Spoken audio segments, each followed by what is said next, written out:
Yep, let's kick this off. We're in such a beautiful venue, as you can tell. Thank you to Michael from BCG for hosting us. Thank you very much, Michael. Beautiful office, the Silicon Valley. What we call this office, Michael? The Silicon Valley Design Digital Ventures Center, or the. So I wanted to kick this off. First of all, this is Check. the first event of a monthly series that I will be curating for the rest of the year. And so, thank you all for coming. Thank you all for participating. So I want to take 2 minutes to introduce a couple of thoughts, and then I'm going to hand it over to our panel.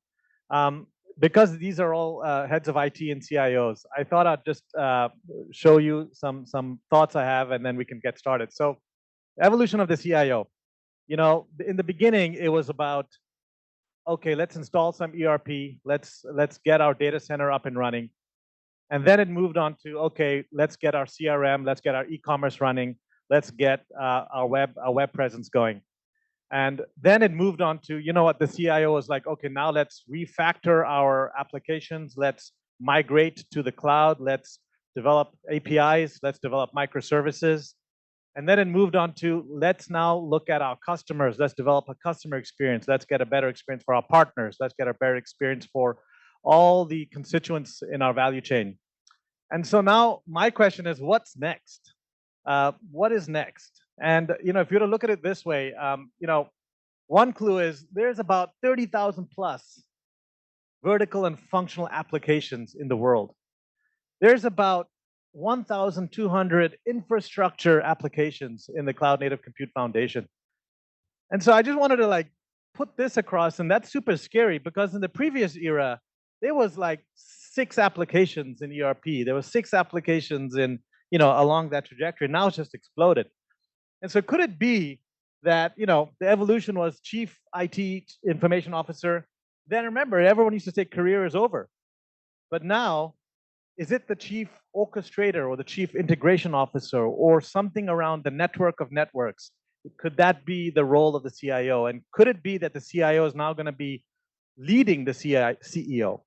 So I wanted to just plant that thought. And then, we have the CIO of Rubrik, Ajay Sablok. We have CIO of Amplitude, which is product analytics. Rubrik is data security and backup. Right. Mike Hamilton, CIO of Cruise Automobiles, and Manish, who is the COO and founder of Productive, which is actually very aptly named because all those SaaS applications that I just showed, his company basically gives you a great perspective on how to handle all that.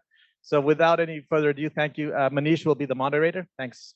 Thank you, Sumit, and also thank you, Michael, for hosting us in this beautiful space. So as Sumit mentioned, I'm co-founder, CEO of Productive. Thank you also for teeing up what Productive is. So there are 30,000 different applications that you see. Literally pick any job title in America right now, and there are dozens of SaaS companies building products for it. So that's one part of the supply side. But if you go to the CIOs, then you are like, what do I actually need as my company's case? What are the business capabilities I need? So we are, as an enterprise SaaS management platform, we provide data insights so that you can build governance around your application portfolio. Build the right employee software tools so that they create value. We help CIOs also be very data driven as they go about purchasing decisions, how you intake software, how do you renew software. And lastly, it's about portfolio rationalization, right? Which is like Mike just started at Cruise, 500 plus applications. Do we need all this, right? Especially in today's times where everybody is trying to figure out, where do we have waste? So there's so much low-hanging fruit because all of those 30,000 applications are Excel. So that's what we do. Even though in these 3 esteemed panelists, we have 5 customers represented. So Mike is a 2-time customer, Databricks and Cruise. Chetna is a 3-time customer at Conga, and then ZoomInfo and Amplitude. And Ajay and I were talking, hopefully soon to be a future customer.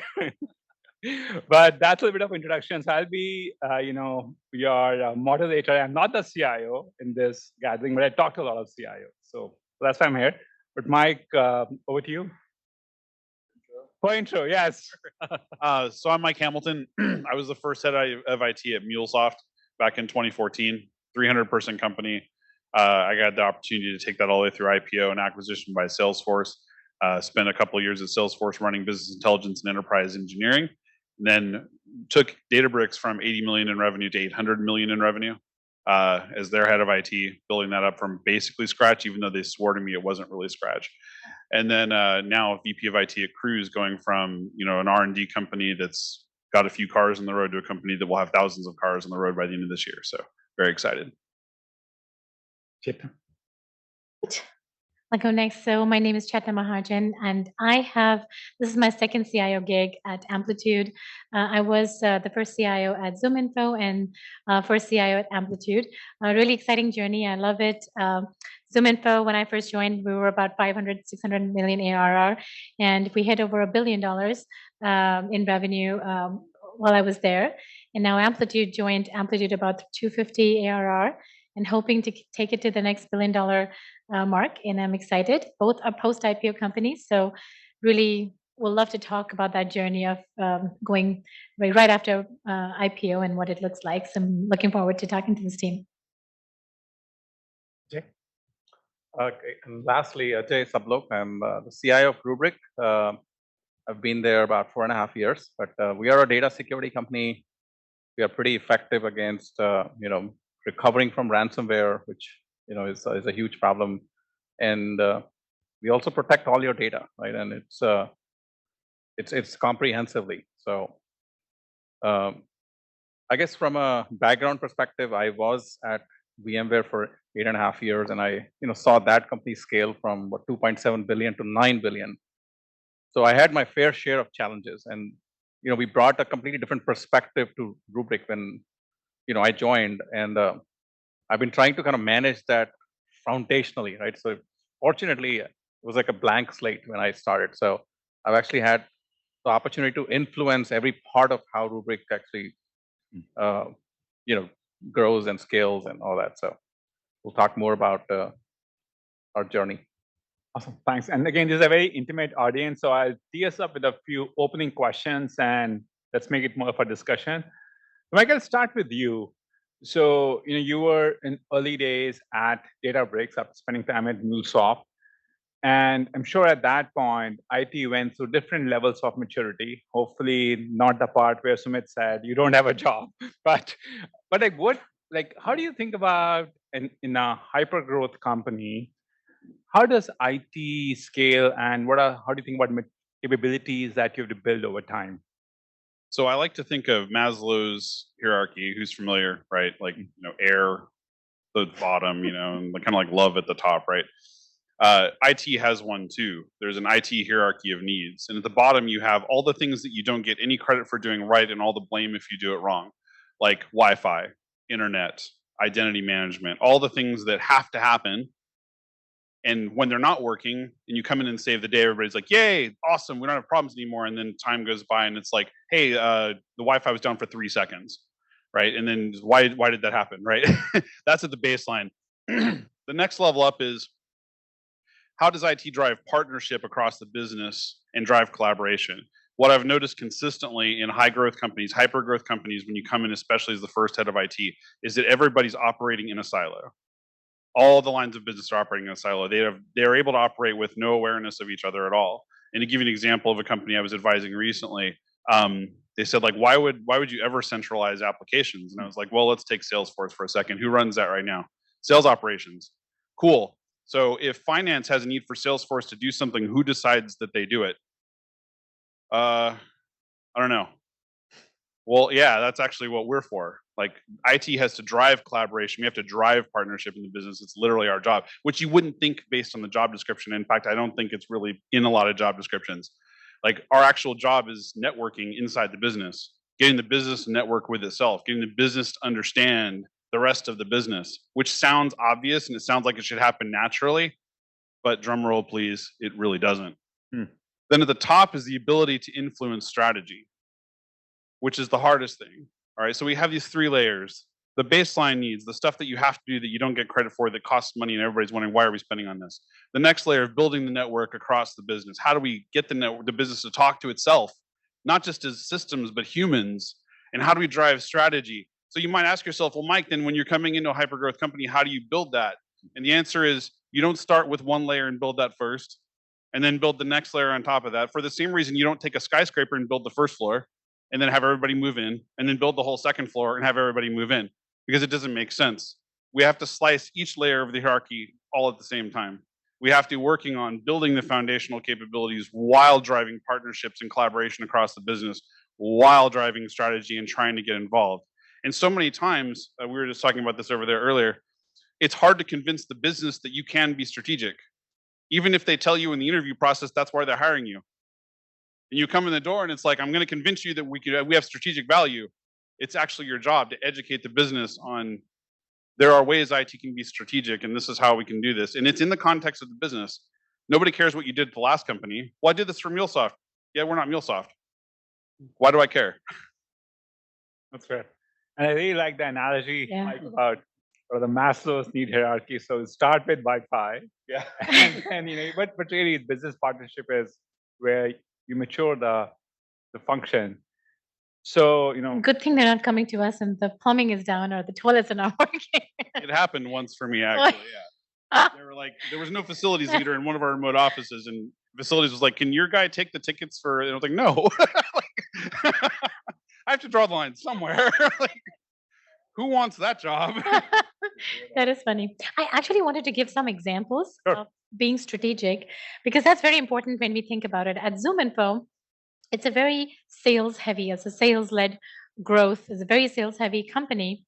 And what I noticed is there was no e-commerce platform for, so, and we're selling some of our product portfolio had products like LinkedIn Navigator, things like that. So I'm like, okay, for anything which is high volume and low value, you really don't need to talk to, like, if I need to open a LinkedIn account, I don't need to talk to a sales rep. So for me, for those kind of things, you want to have an e-commerce platform. So those are strategic things you can drive so that you don't have, like, we were at 12% of our employee population were all sales reps. That's usually very high. At Salesforce is about 4%. So things like that, where you can shift, you can introduce PLG, like product-led growth, to the company. You can introduce e-commerce platforms. There's so many other strategic decisions that they don't think about because they're just all running in hyper-growth mode. Everybody's running at 1,000 miles an hour, and nobody's thinking. Everybody's in their own silos, as Mike perfectly mentioned. I mean, this is where we can add value, I think. Absolutely. And then just building on the growth story, Mike. So you, at some point, you're at the top of the need hierarchy, and there's a discrete event which happens that these unicorns go and IPO.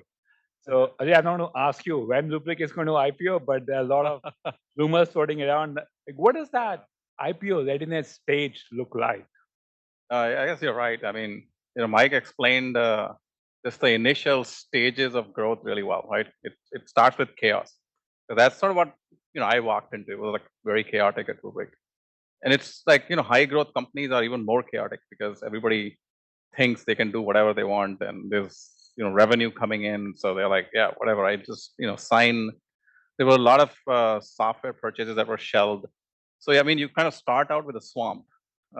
That in my experience, right? It was same at VMware. I mean, we had to reset IT at 2.7 billion, but it was a swamp. So like first you drain the swamp, right? That's kind of the first step. Like, and you gradually get to a point where there is a bit of maturity, but then you start to say, am I ready to go public? And I think going public is a very different question from saying, are we scaling well? Are we closing the quarter? So it starts to like converge, right? And for us, when we started thinking about this, firstly, I think we said, let's give ourselves time, right? You just cannot decide and say, oh, I want to go public next quarter. So are we ready? It's like, no, just give the company time, because if you're not prepared, you are going to stumble and fall, and you'll have all kinds of pitfalls to manage once you're public. And that's, a much more expensive proposition for the company. You got to do it before you go public. So the question was, what should we focus on? How do we measure ourselves? So we actually 2 years ago, we started, an exec team, right? It was like representation from IT, from finance, accounting, legal, and we actually put a plan together. So we had an IPO plan. I still remember we had 6 categories of pursuits, and we had 44 project items to pursue. Maybe, 20, 30% of them was IT related. So it was like my items to manage, but there were so many other things. And we sort of like holistically brought it together. We would meet every, month initially and then say, okay, category business operations, how do we measure ourselves? These are the, let's say 15, 20 things that we have to do, whether it's, close the quarter in 7 days. Okay, that's a metric we want to achieve.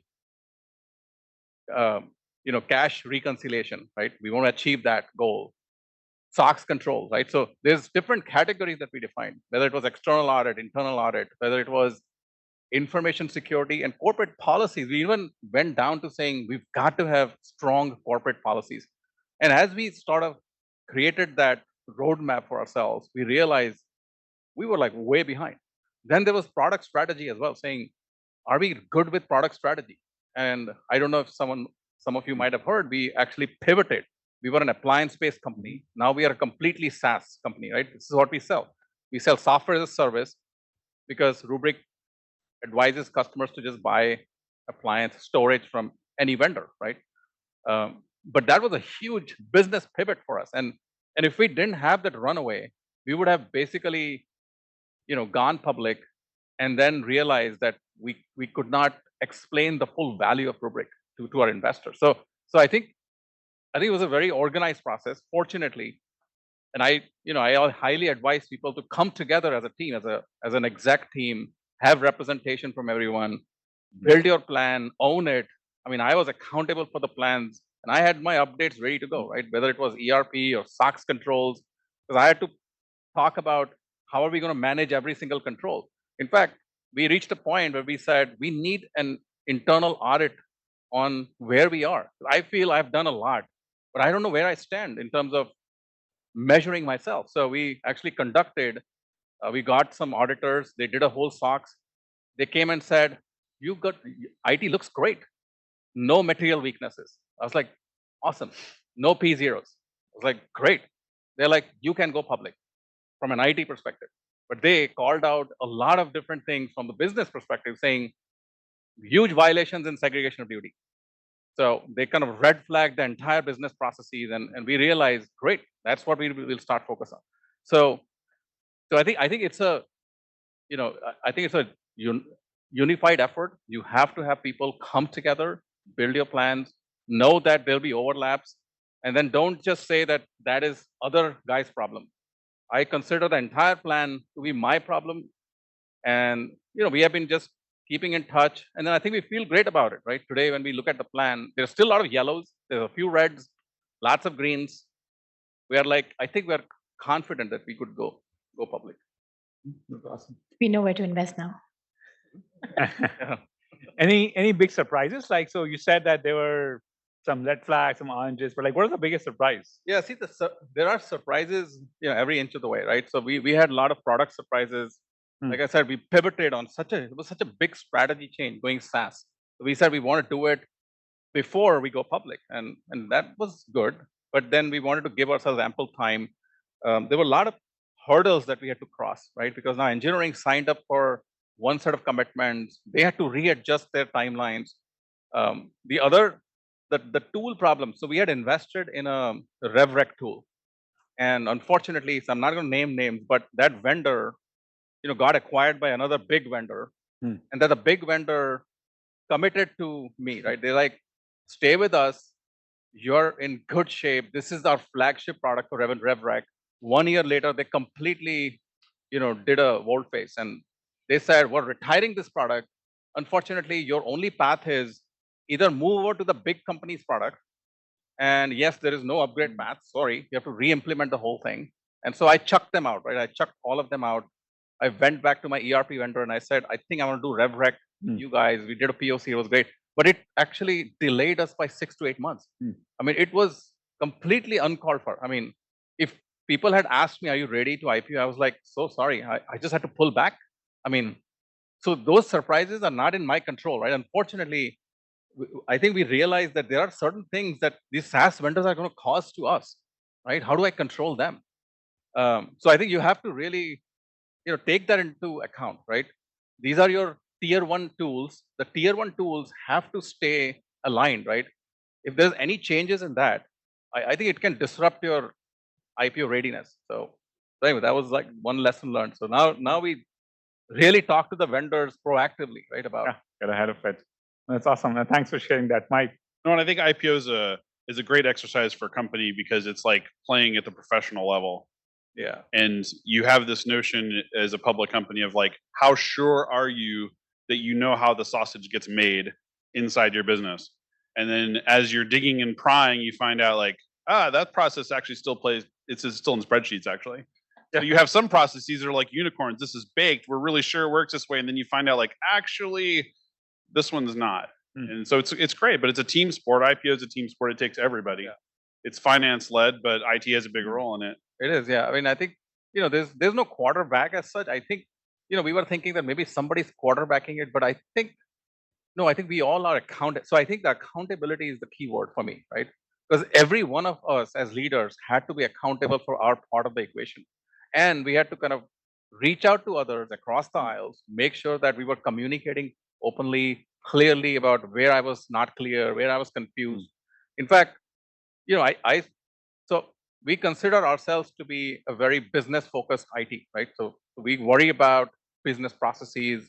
I have product managers actually in IT that sort of work very closely with all business groups. So I think we had that bit of at least influence and advice. So we said, at a minimum, we're going to advise you, right? Take it or leave it. We are consultants, we are advisors. We, I think, understand the business a lot because we have, people who have that experience and exposure from the past. And so I hired those types of people, right? And I think it was very helpful because there was a two-way dialogue. In fact, CIO magazine had reached out saying, "Oh, we're doing an article on the advent of the revenue-generating CIO," and I contributed to that because we started feeling that that's what we were doing. We were actually making a lot of suggestions on the product strategy around what we should do, how we should do the whole quote to cash process, how we need to optimize, how can we close finance the quarter in 6 days finance, right? We were actually the first ones to say, get rid of spreadsheets, get rid of all this manual stuff. Sorry guys, what are you doing? So the business people were like, no, this is my job. We're like, yes, but I want to know how you do it because I don't think you're doing it right, right? And so I think, and then of course we got leadership support because they started to actually listen to us. They're like, yeah, I think you guys are making sense. We're like, you will never be able to close the quarter in 7 days if you keep doing all this stuff. Everything has to be automated. We automated, like Disty rebate payments. We automated all the vendor payments. We're like, we need 100% automation. Not a single vendor, taxes, real estate, nothing goes manual. It was like a big tall order, right? For a company that is a startup, it was a pretty big, but you know what? It's doable. I think that's the good news. It's doable. If you're organized. I like to think about it in the context of people, process, and technology, right? That's the triad that everybody seems to understand. Like there's a lot of people nodding their heads. That's what happens in the business as well. People, process, and technology. But like, yes, I understand that. So going back to your product and the SaaS software proliferation inside a company, the way that software is actually sold to us is technology provides process that people do, which is bullcrap. The reality is people are already doing process. So that's two of the legs. The technology is somehow grafted onto, right? And I think the going public process is about finding, those places where it's like, actually, we really have to automate this process. Like I'll never forget an audit we went through where we found out that a sales ops person was still processing things 40 different ways that we were supposed to have stopped 6 months ago. And the CRO is like, I thought we didn't do that anymore. And it's like, well, nobody told him, right? Because people do process that's on technology somewhere else. And so the confidence level is not always there.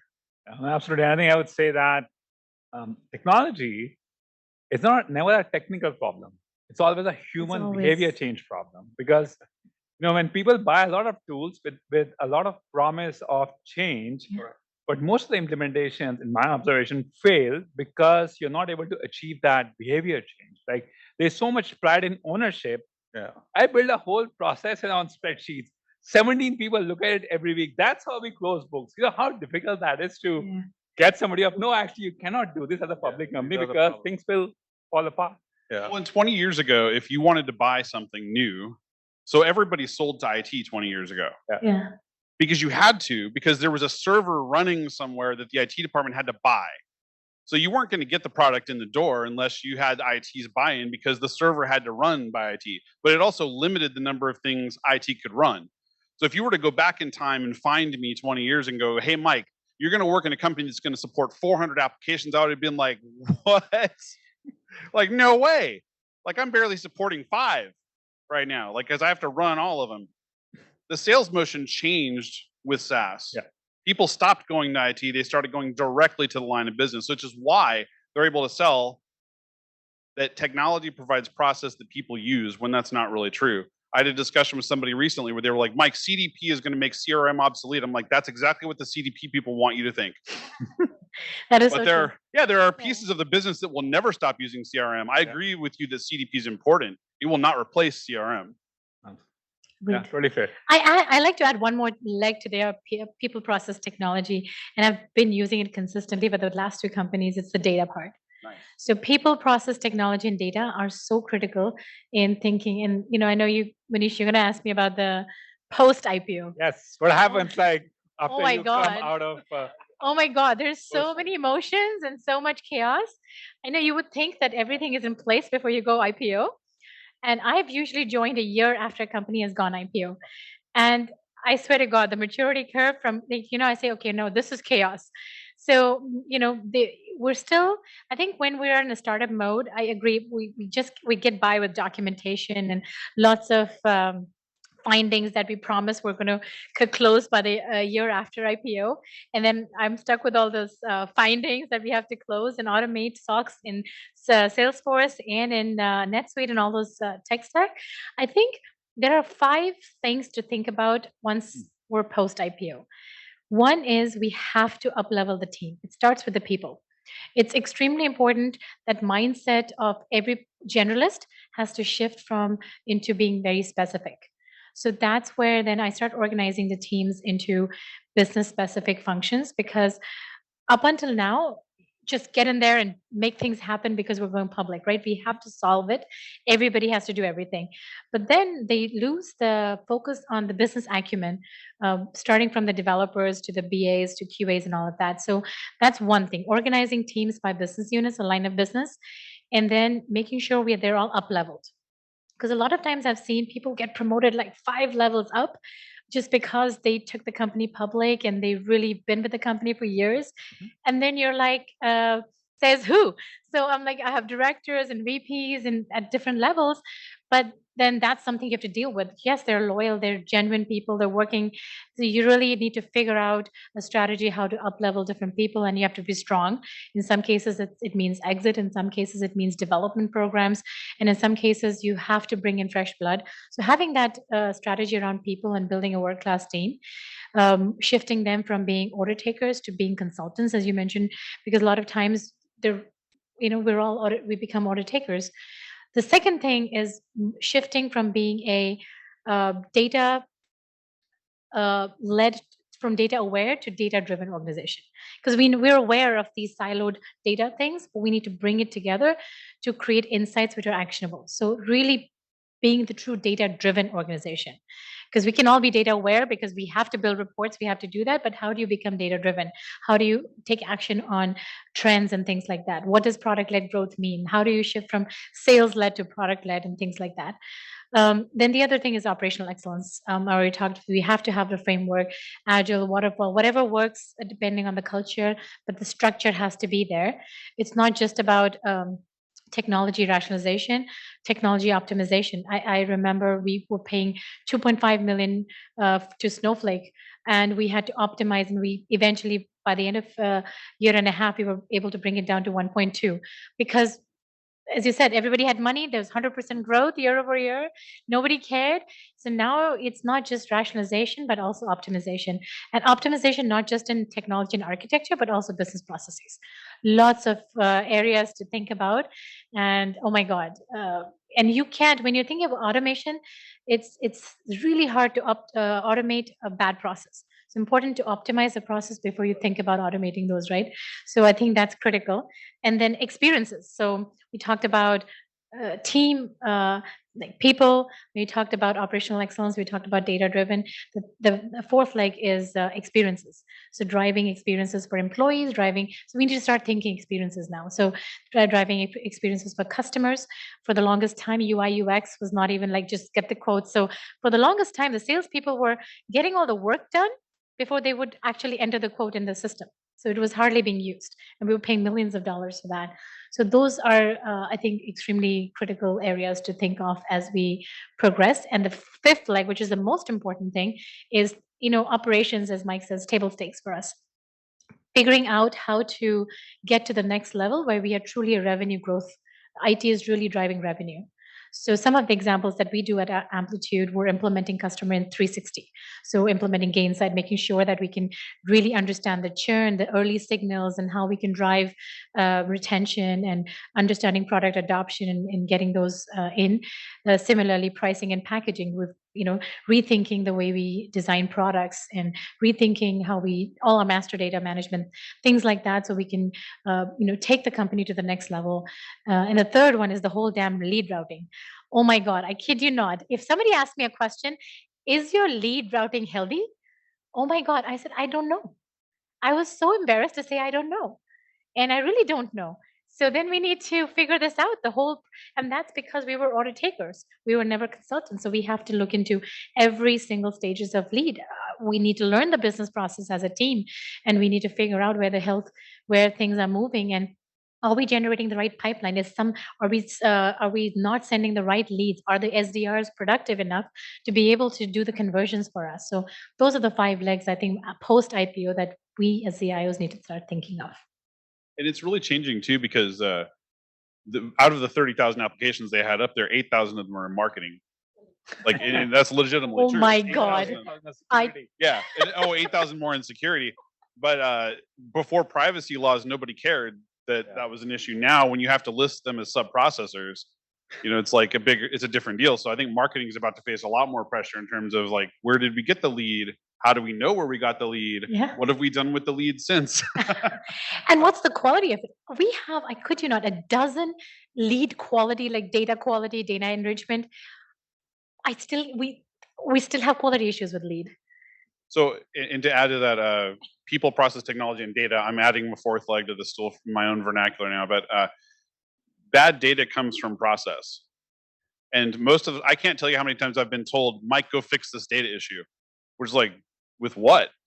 I mean, like, there's something creating bad data, right? So if the counter question that I usually ask is, which processes are attached to this object? You have an object in Salesforce. How many business processes touch this object? That actually is not a popular question. Yep. It's really not. It's a fun one to ask, and it's fun to help people dig, but you have to kind of start with the people. Like, who touches this object? Let's look at Salesforce permissions. And if you're early stage, by the way, and there were 80 Salesforce admins, everybody can touch it, right? So there's, you have to do some detective work though to figure out like who touches these objects, who's creating the bad data, so that we can then fix the problem. It's a plumber thing, right? Like, Yeah. Totally agree. I think it's helpful. Yeah. Question.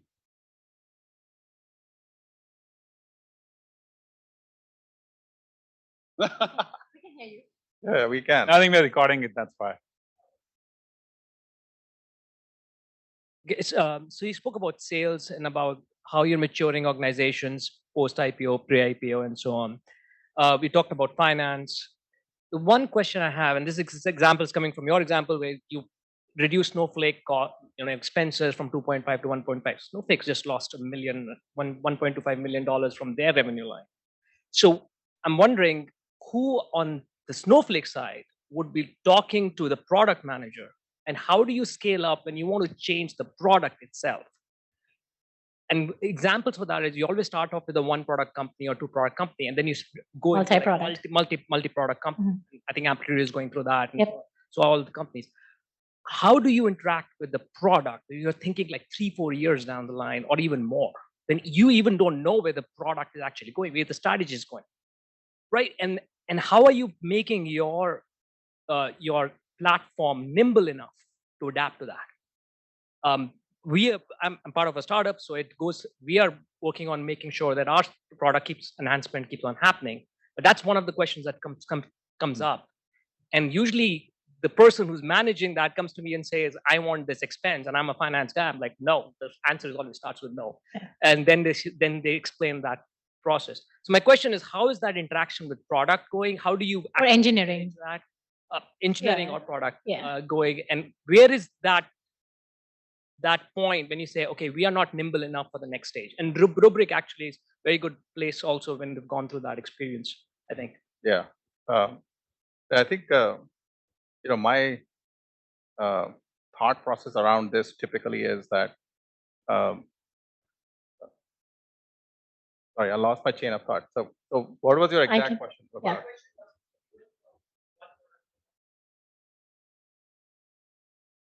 Right. It's about the actual SaaS. So we have many tools. right? Expansion. But like I said, I think the most important for me is, so I have a tiering system, right? So I said tier 1 tools are my, foundation of my enterprise architecture. Then I have tier 2 tools, etc. Now, what we typically do is try to manage the first 2 tiers in terms of capabilities, right? So that's what we've been doing as product managers in my team, right? They usually are talking, so process, like Mike said, process is the most important thing. So we kind of understand what our to-be needs are for the company, right? So as that evolves, I'm just mapping the process back to the tool or the technology, and I'm looking at a few layers, right? I'm looking at security, I'm looking at privacy, and I'm also making sure that all the complementary things that I need are also being provided. And then I think at any point in time, we are typically aware of some of the gaps that a tool has, right? Starting out, right? So I'm trying to automate a complete process. I'm trying to use a particular platform or a tool, and I understand the limitations, right, in certain areas. So that's an easy conversation. It's like meet with the product guys and talk about a roadmap and figure out where does it land. And if I'm not too happy with it, maybe I'll start thinking of getting out of that platform, right? Saying maybe I need to pull the plug because these guys are not accelerated. But are there things that I don't know? So I think that depends on some of the tools, if they drive your best practice, right? And I do get a little uncomfortable with that model, right? Where, business tells me, oh, but this tool is giving me the best practice. I'm like, okay, but, I think we do need to understand where we started and where we want to get to from our own process standpoint, right? If you are just being dictated by a tool, then you don't know what you're missing, right? So I think for us, it's important. So that's why I evaluate everything. And I'll give you an example. My partner operations team, right? 3 years ago, they just came to me and they said, we're buying this tool. And I was like, oh, what is that for? And they're like, no, we don't like the current partner portal. This tool will solve everything. I was like, really? What will it solve? But what are your issues? They're like, no, this doesn't work. It's not intuitive, or that doesn't have widgets. I was just getting alarmed, right? Saying, really? And then what does that tool do? They're like, no, I used it in some other company. It's great. It just works. Nobody's talking process. I made sure for 2 years that tool was never purchased, right? I struck it down every time. I said, nope, I need to know the process. I'm saying, what are some of the pain points? So it didn't happen. Change of leadership. Our new partner operations leader comes in. The first meeting was awesome. She was like, I have to drive this behavior. These are going to be my top 10% partners. This is where my problem is. They are not registering deals. They're not. It was an amazing conversation. And then that led to me saying, actually, you don't need a new tool. You don't absolutely need anything. What you have is an amazing technology, but under leveraged. And today we have completely revamped, and it's amazing. It's like people are like, oh yeah, but why did we not do all this before? It's like, because nobody articulated their pain points. So anyway, that's why I say I'm cautious about this question. It's like, do I need to have the vendor drive me, or do I take things back to the vendor, right? So anyway. Yeah, and I think to add to just a Snowflake, because it's a sensitive thing, because it's an overlapping ownership between engineering and corporate engineering is what I call IT team. So I think for those kind of things, as Mike said, collaboration is the key, and making sure that the roles and responsibilities, RACI, of those kind of platform ownership is very clear. Like, so at ZoomInfo, we were the platform owners or center of excellence for Snowflake. And so we worked in partnership with the engineering to make sure the architecture is understood. We had segregation of different space. So we had our own account and they had their own, and we had our access controls differently defined, but we were architecting it together. It wasn't a surprise for them. So when we went in front of Snowflake, we came in as one team. It wasn't like they could play one against the other.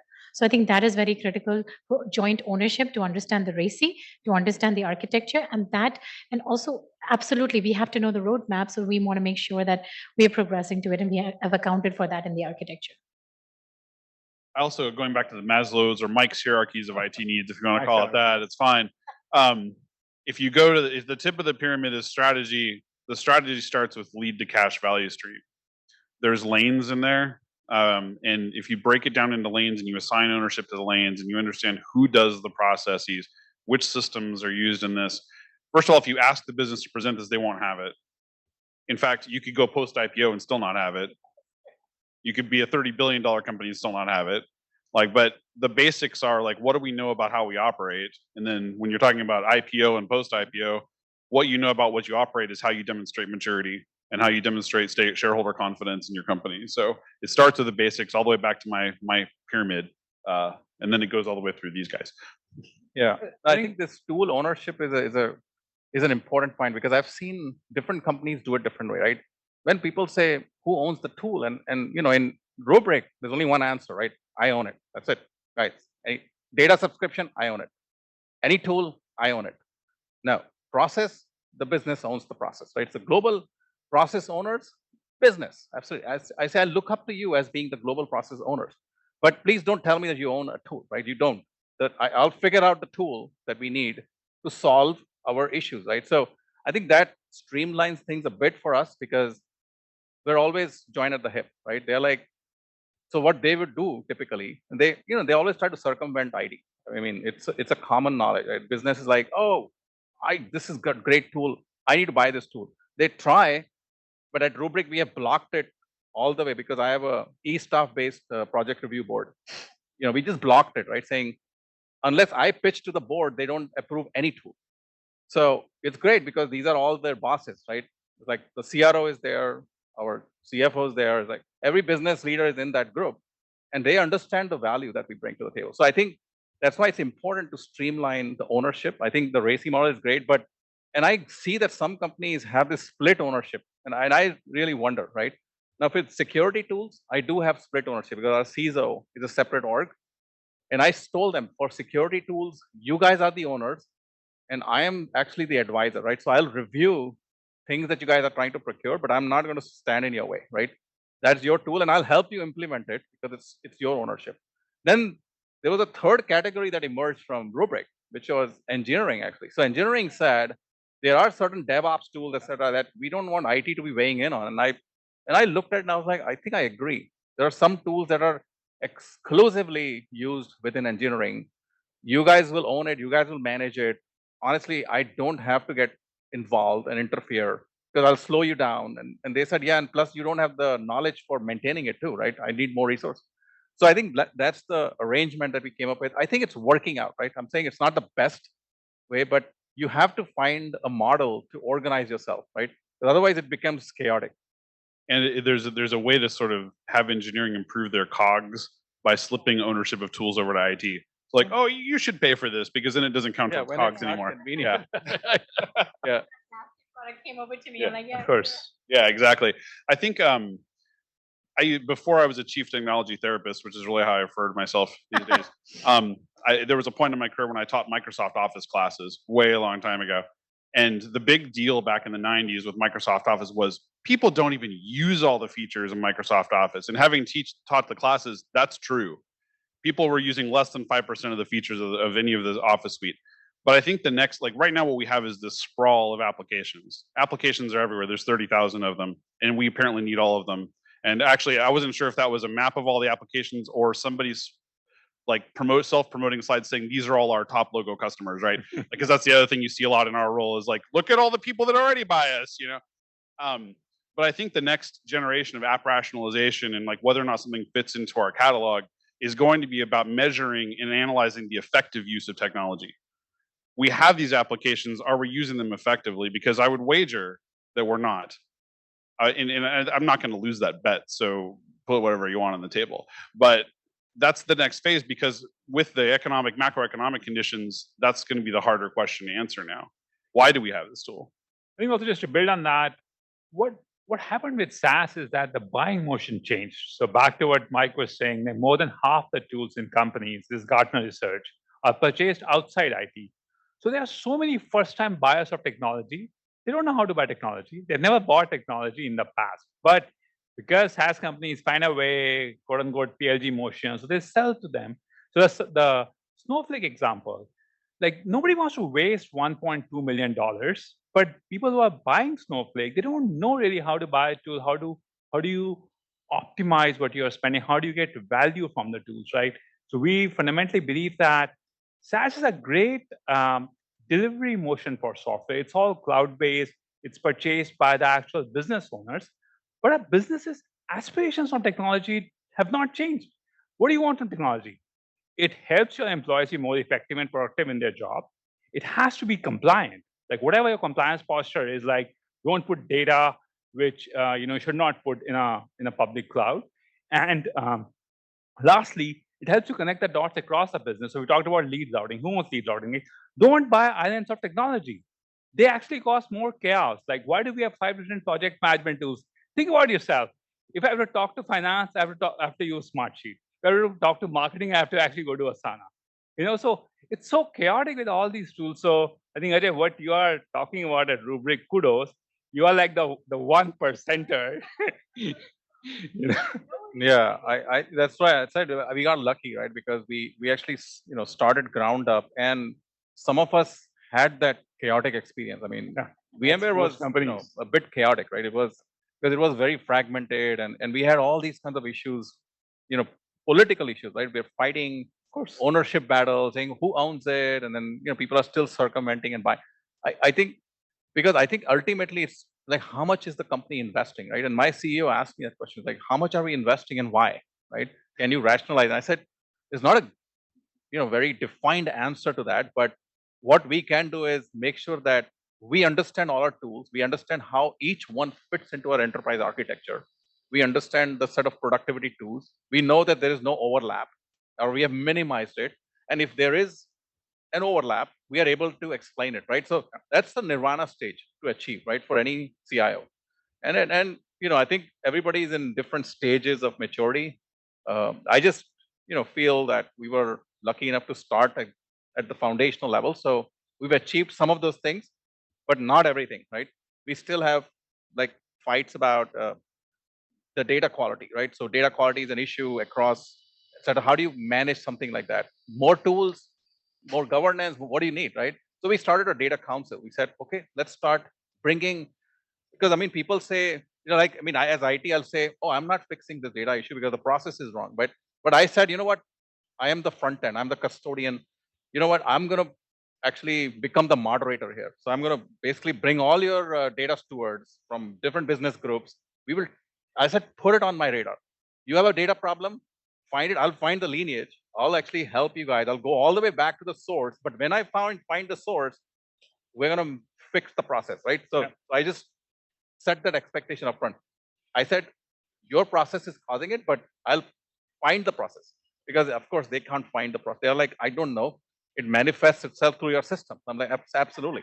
No, absolutely. Another question. So I'm an educator, so I have a question about human capital, right? And so, IT teams, as their role shifts, and I think you guys did a really good job of articulating how, you go from order takers to consultants, right? And how, you've got to manage the entire Mike stack, right? The Maslow hierarchy.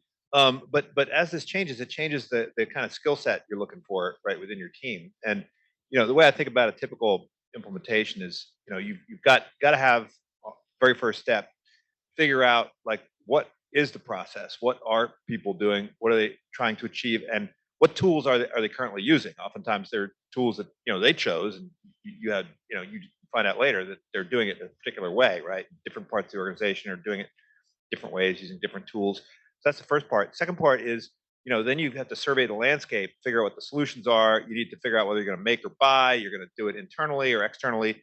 And there, you really need to understand the financials. You need to understand the the fit, the integration possibilities. Okay, and then you have to make a decision as to what tool to get. And the third part is like the integration piece, right? And how do you map it into what's currently being done, and how do you make sure that it connects to all the other stuff that you're doing, and design a good user interface, et cetera, et cetera. And then the fourth part seems to be you have to go out and actually make sure that they're they're doing it right, and they know how to do it, and that they want to do it.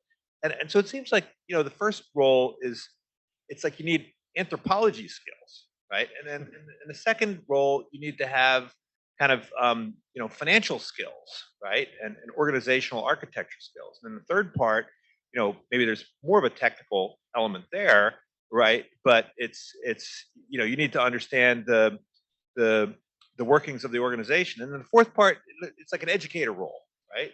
So when I think of the typical skill set of an IT recruit, I don't think about the anthropology piece. I don't think about the educator piece. Maybe I think a little bit about the tech piece, and maybe a little bit about the financial piece nowadays.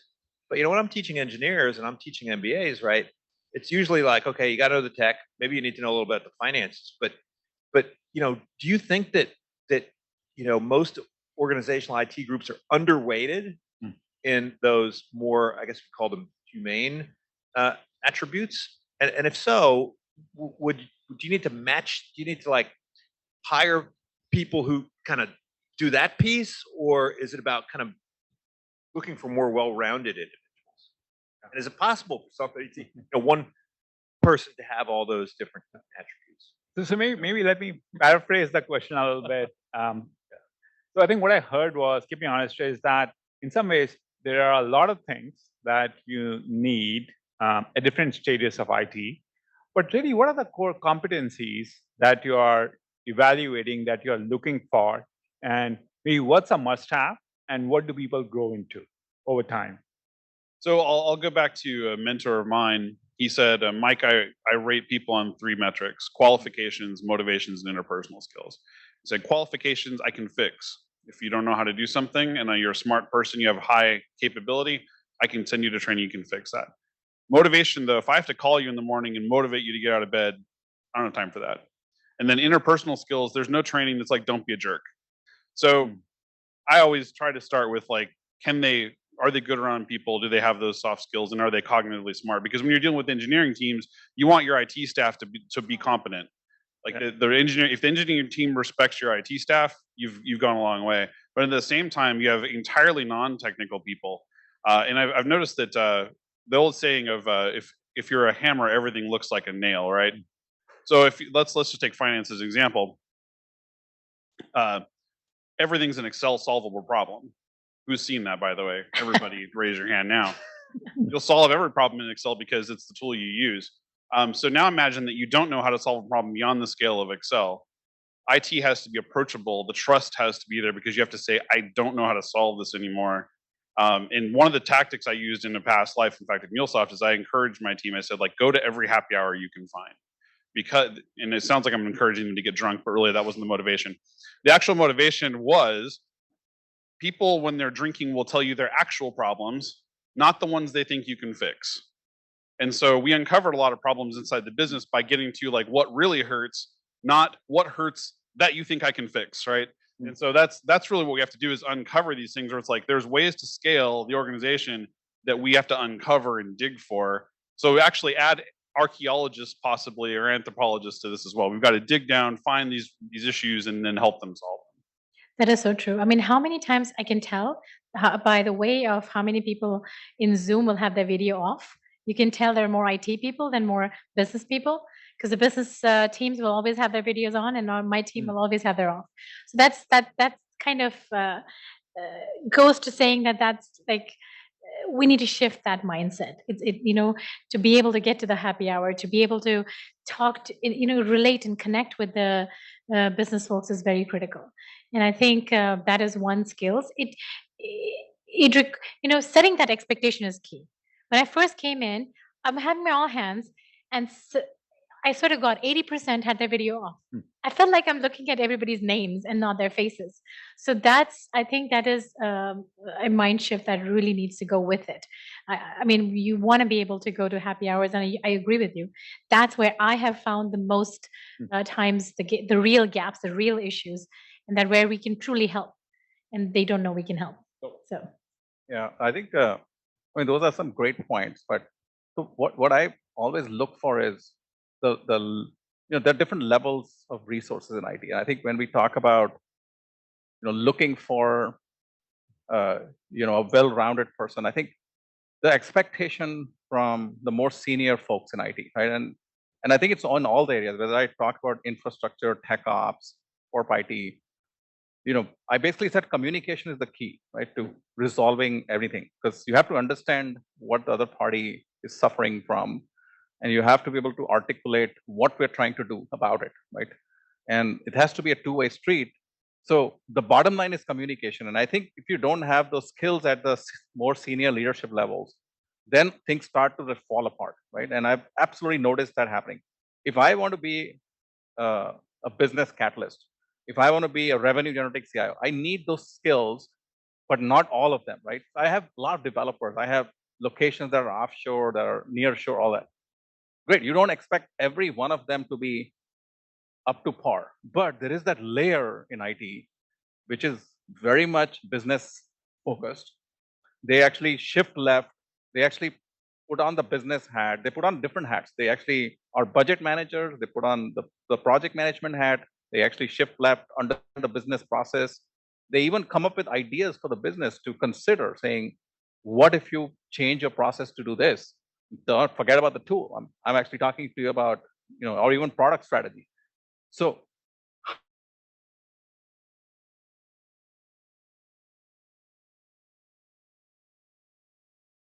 if you don't, if you're unable to fulfill that role, then perhaps we tell them that this is not the best place for you to work, right? Because I mean, if you compromise on that layer, you're absolutely right. That's exactly where you start to suffer. And I actually see that happen. If my product manager, we hired a product manager, some time ago, and that person was a great project coordinator. After a while, after a few months, we started to say, but every time we ask a business question, that person comes up blank. And that person tries to push it off to developers to ask this, that, and it becomes clearly visible, saying that, and the business starts to ask me, saying, we're not able to have, because they're used to having these conversations. So I'm like, no, you've got to then, look for the right fit at a certain level, right? I'm not asking about all the developers to be there, but I encourage a certain set of attributes in IT, right? I said, okay, as IT, we'll stand for these 5, 6 things, guys. So you should, basically learn those skills as you develop, because someday you're going to be stepping into these positions, right? Because everybody aspires to get here. I also encourage people to rotate. How do you gain experience, right? So you start rotating. You basically start out as a developer, then tomorrow you become a business analyst, and third. I actually encourage that. I say, if you do that, you start to understand the full equation. That's when you become a really great resource for IT, right? That's why IT has to do a lot of hats. But if you rotate through these roles, you actually start to understand the nuances of the role. So some of the people have rotated. I myself have done that, rotated through so many different groups within IT to then understand what does it take to run IT, right?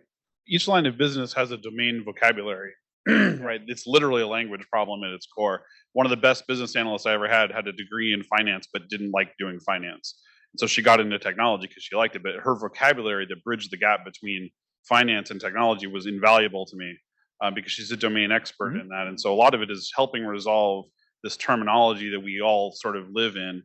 In fact, I learned, for example, how closely NPI, the new product introduction process, is tied to lead to cash. Yeah. Most people don't actually draw that connection, but once you see it, you can't unsee it.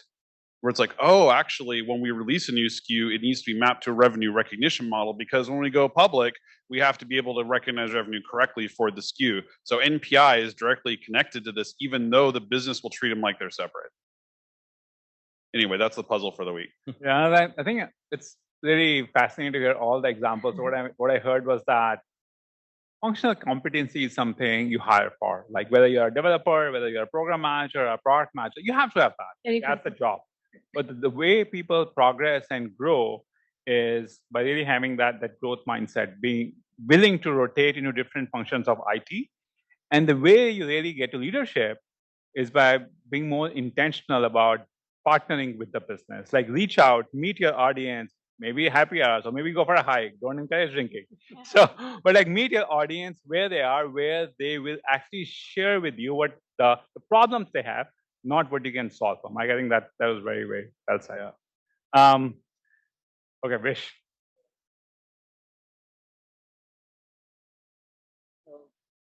Very enlightening conversation that I'm listening. I mean, a lot of operational issues that you're discussing. I'm pretty sure if I put 4 marketing heads of the companies, they will have their own operational problem. They will talk about their sales people will talk about their own stuff. Product people will discuss same thing. So my question is, and since we're happy hour, thank you to BCG, by the way. So thank you very much. So this happy hour, so when do you, since you are all in the C-suite, when do you really haul in folks like BCG to say, hey, we are having strategic issues as well. So when do you go seek external help, which is more independent and they can kind of give you some guidance or directions, or is that really common practice happening with this in the CIO roles or in the C-suites? Yeah, I think it's about building trusted partners. I think it's not about firefighting. I don't think I call BCG in because I need to firefight. I think what I realize is that, when you call your trusted partners in, firstly, you're going to make a big investment in them, and they're going to make sure that, they get you through whatever you're trying to achieve, right? Mostly strategic initiatives, right? Because I cannot, flex IT without my partners, right? Because I depend a lot on them. I mean, I only have so many employees, and I only have so much for IP retention, really. I mean, and to, of course, impart knowledge to all our partners. But I find that you ask a partner to come, give them some sort of turnkey initiative, I think they might fail, right? Unless they're fully ramped up, they understand the problem statement, they understand the nuances of this company, your product and business strategy, and all of the politics that goes on in your company. There's so many nuances that can derail a project. And I've actually seen it happen multiple times, right? I've tried it, it always derails. It's not just at Rubrik, it was at VMware too. Too many failures where we just handed them a project and said, can you do it? And no, they just, so I think firefighting is not something that I look for partnerships on, but I just look for strategic, right? I'm like, this initiative, anything go to market, right? I'm like, can we partner? Because I have a lot of things to go launch in a series, and it's going to be very overwhelming for my little team. But if I have a trusted partner that can understand my business, understand my pain, understand the politics, and can scale with me and stay aligned and deliver to commitments, right? Then that's great. That's when I love those partners, right? Absolutely. And sometimes I use partners like BCG for alignment, because I wouldn't know what the answer is, but coming from my team, maybe it's not accepted as much. So having alignment across the company while making, headway, sometimes it helps making those decisions faster. I think I like talking to partners in the sense that they are seeing trends across companies. So they've probably seen it before. And then there's comfort in knowing other people have had the same problem. We know each other all from different CIO groups that we're in. The comfort we get from each other of like, okay, we're not all simultaneously crazy. This happens across all of these things. I like to stay connected to venture capital as well. What I love about venture capital is that I like to ask the partners, like, what are your hypotheses right now? Because it helps me understand. Like, get a product like productive. Yeah, like I want to understand. Like a question I always like to ask my venture capital connections is, what can't you invest money in right now? Like you can't find a company to do this, because it helps me understand the mindset of people who spend all of their time thinking about the next 5-10 years. And it helps me think about how that context applies to our business. So I like to connect myself to things that anchor me outside of the business, because otherwise I feel like the Borg in Star Trek: The Next Generation. Like when you take a role like IT, you sort of plug yourself into this machine, and because you have to understand the machine, you have to live in the machine, you have to be a part of the machine. And then if you're not anchored to something outside of it, you start to get a little bit like egotistical about the world that you're living in. Like, I'm an expert in this world, but that's not enough. to really be serving our companies well, we have to be experts in beyond what our company does. We have to be thinking about what are other experts saying. So your network is literally everything. Yep. My totally. friends, my partners, my investors. I think also like, so I talked to a lot of other CIOs who are at much larger company. My observation is that when companies are larger, like 8 to 10,000 plus employees, that's a good insertion point for like a BCG or a McKinsey to come in. And they typically would either work exclusively for the CIO, like help me build a 3-year strategy roadmap. What are the capabilities we need to invest in as the company evolves and grows? Or they come in to drive alignment, as Chetna said, like lead routing. Now we need to actually have not just a lead routing software, but what do other companies do in terms of rolling out lead routing, lessons learned, and bring the best practices, train my people, set the right frame. So those are typically where we have seen like CIOs bring in. One last question. We started talking about marketing earlier on. Mike talked about, what is it? 60% of all those applications from marketing. I run marketing for a company. So we do have a lot of applications, Mike, as you know. And then you also talked about lead routing and lead scoring and lead attribution and so forth. So I have a feeling that the current ecosystem, the dominant system players within the technology players within both marketing and CRM systems, right? Salesforce, Marketer, those sorts of things. They've, by the way, this is now just an assertion. I think it's really true, which is they've set in the businesses a way in which leads are considered, contacts are considered, opportunities are considered, and how you go close business and so forth. And it's become, for a period of time, maybe for certain kinds of companies, it was pretty useful. Now, when you have your entire database full of, you don't need to go buy people data anymore. Everybody's systems have millions of records already. So talking about just marketing and Salesforce, they've set really, really poor processes in numerous companies. We're all faced with this. The problem is lead routing is a problem not only because of process, but because we've accepted those processes because of how the technologies have just trained us for the last 20 years, right? It's just become that. So do we really need best practice? There are surely some people cracking the code. How are you folks thinking about the common problems that you don't have to have BCG can come in and have a good discussion with you about best practices, but this rudimentary poor practices that these things have already ingrained in it. How are you folks seeing that? Here are a list of 50 different things that every company seems to be going through. Is it a book? What do you folks do in terms of just not spending resources, time, your people's, in foiling unnecessarily commonly understood problems that are every company seems to go through? It's a pretty critical issue. We're all faced with it. I think the productivity of the overall tech industry is actually lower because of common problems we've all introduced into the market. So any thoughts on that? How we can solve those kinds of ideas? So it's quick. Like if I were to go get a bucket of marbles that are all different colors and have a funnel to physically represent the marketing process, and we were to all have some pizza and have a hackathon on how to sort the marbles from the funnel, we could all do it. Might take some time. It's a couple trips to a hardware store, but it could all be done. The reason it's so hard is because the marketing industry for applications deliberately obfuscates everything from the funnel to the systems, and data itself is abstract. Data is abstract. It's not a marble. So we're not always talking about the same thing. I have 2 rules of communication I teach my team. In fact, the first rule is, actually, there's only really one rule. There's 2 criteria. We assume we understand the other person, and we assume the other person understands us. But most of the time, it's not true. Neither of those things is true. So that's why it's so hard. When you have things that are abstracted, they're invisible. It's very difficult to categorize them. And yet, if they were physical objects, it'd be much easier for us to do. So I think the industry kind of works against us to some degree, in the sense that we never go back to the basics. We never go back to the beginner's mindset. We always just try to stack tools and increase the obfuscation instead of going back to the basics and figuring out who do we really sell to. We don't sell to who the database tells us to sell to anyway. It's more of an organic process than that. Wait. I think personally, yes, you can do playbooks, but more on the execution side.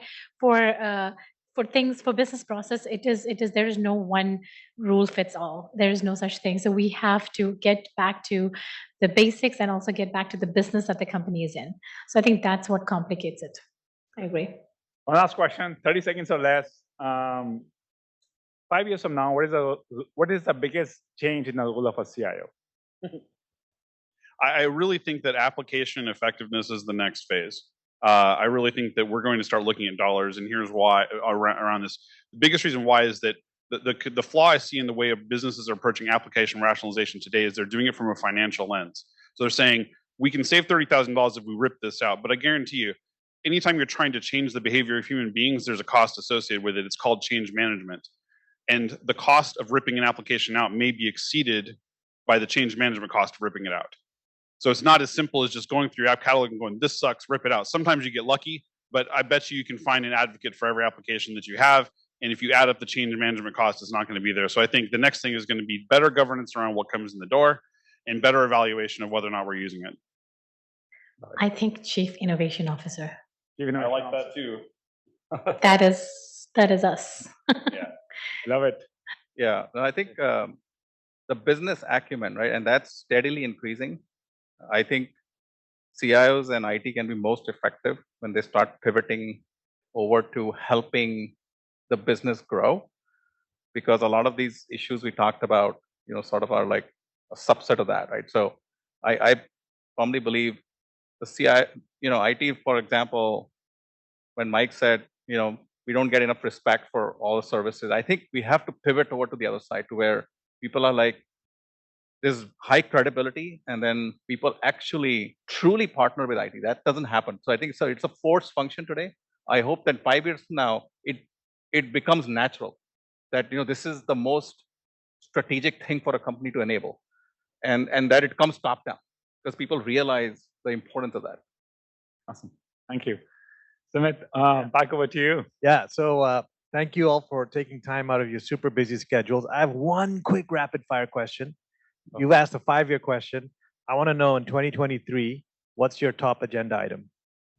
Well, for us, 2023, is about cost optimization, cost control, plus go-to-market is still raging for us. Mine is actionable data insights for the business. That's going to be the key, making an informed decision and being more proactive. For me, I joined this company because Cruise is like the Wright brothers. We're in a very early stage of doing things nobody's ever done before. And so I'm very excited about it, but I think our charge is really going to be not overbuying and not overspending, like figuring out the right level of spend, the right level of investment to do exactly as much as we need to do today. Nish, what are you seeing other CIOs' top agenda item? So I think I actually have a draft blog post, but there are 3 or 4 things which I'm hearing a lot from CIOs. Number one is just tighter alignment with go-to-market functions. And they come in a variety. It could be lead routing, it could be sales commissions plan, it could be better alignment across sales and marketing. But every company, number one priority is how do we find growth, right? Second is that we are coming off a 2-year, 3-year, so much of headcount growth across so many companies. So talent calibration. Do I have the right people in seat so that we are a cohesive IT team? Now that things are not growing as crazy, it's a good time to pause and assess that. I think the third is about really, Ajay sort of slightly mentioned it, but more efficient growth, right? Across the business, where are there pockets of inefficiency? How do we identify that? And how does IT help both identify and act on it, right? And the fourth one I forget. But those are 3 that, Read your blog. over and over, I hear like it's about people, revenue growth, and optimizing the cost. And then it's somewhat related to that is just more automation across every part of the business. That is how you optimize your. This was awesome. Thank you so much. And thanks everyone for your questions. So looks like there's a lot of food left. There's some bottles of wine, some beer. Are we allowed to stay for a little bit longer? Yeah. Okay. And Michael Fraser, thank you so much. Thank you so much, Michael, for hosting us. Yeah. So yeah, let's hang out for a little bit more if you can.